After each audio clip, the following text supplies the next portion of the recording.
Welcome back to QDads. Apple TV's Foundation Series 2 has just dropped, with the first episode airing titled In Sheldon's Shadow. We were given mad minds conflicted with the overall plan, underwater mother-daughter bonds going nowhere, and we got to see the sheer brilliance of a naked empire. Somebody give me a damn blasted robe so my manhood isn't flapping around. Overall, a great start to the second season, which could not have come soon enough, reigniting the intellectual sci-fi spark we were all craving. Yes, we all now think we're experts in the art of space travel and specialising in psychohistory. Let's waste no more time and dive straight into our review and explanation of episode 1. The show starts with a quick introduction into the main characters, reminding us of where they were after the events of season 1. We have the broken mind of Harry as he wrestles with his own demons trapped inside the Prime Radiant. Gaal and Sal chat on Synex, with Sal wanting to know everything about Gaal and fast-tracking her status of long-lost daughter. And then we have Day, who is strangely having sex with Damosel, the last intelligent robot. A few things to mention here. Day is Cleon 17. The last we saw in season 1 was that of the colourblind Dawn, who could have been Cleon 14, meaning the Empire we knew who suffered in the Mother's Spiral is no longer around.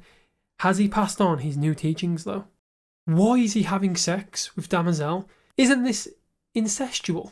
Especially considering she raised him as a baby, but as she says in the show, any gift that's given freely out of love is never indecent. Blind angels then attack Empire, causing some severe damage to Damosel, and somehow they manage to shoot the Empire, piercing his armour. This is a shock. What kind of technology are they using to be able to do this? Where are they from? And of course, why are they trying to kill Empire? Was this an inside job, or is the foe the Empire faces an intellectual one? As we step away from Empire and his skills of naked fighting, we head to Harry. We see a glimpse of his younger self figuring out different dimensional states and how we perceive them, which foreshadows the end of the episode. Here we see his abusive dad, which makes me question if there's an ulterior motive to Harry's plan other than aiding humanity to survive the looming darkness. Are his proposals selfish? I think more will come about this in the coming episodes. As he toils with the fourth dimensional position in the Prime Radiant, he receives aid from the embodiment of Yana, his previous love interest, which I'm sure we're going to learn more about. And of course, Callie, the author of the 9 Proof of Folding, who had a hand in the manufacture of the plan.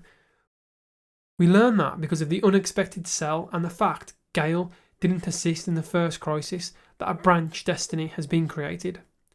Meaning a second crisis is heading for humanity, and potentially a third, a fourth, and so on.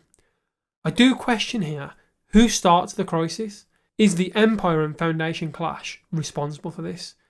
The new threat of the Blind Angels and the group behind them?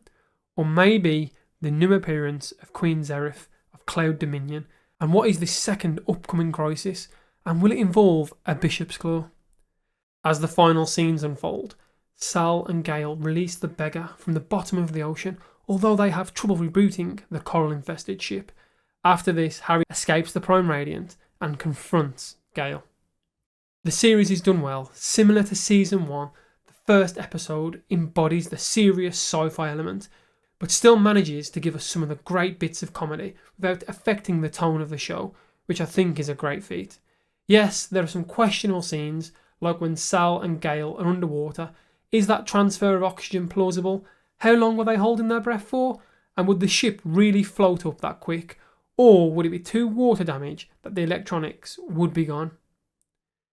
We mentioned the day from the Series 1 after the spiral. Could this event be the thing leading to the second crisis? Following being told he has no soul, could the current day, Cleon 17, have read logs from the old day? Hence why he's seeking a marriage and a child. The child would thus be a new being. Could the actual crisis come from a new lineage of Cleon's children and not Cleon himself? Whereas, if Cleon the First's corpse was never tainted, then Crisis 2 would not have happened. Saying this though, it's always suggested Crisis 1 is planned, so could this just be Harry messing with people once more? One final note, Gaal says she took Harry's consciousness with her in the dagger, but was he not uploaded to the ship heading to Helicon? Are there now actually 3 versions of Harry, as we assume a second Foundation was started there? Or perhaps, as Harry always planned this, did he intend for Gaal to always place him in the Prime Radiant, to then start a second Foundation right from inside the Prime Radiant itself? Join me and Ben in a few days as we drop our first Foundation cast, kicking off our sci-fi of summer. We're breaking down all the little details and giving you some series predictions.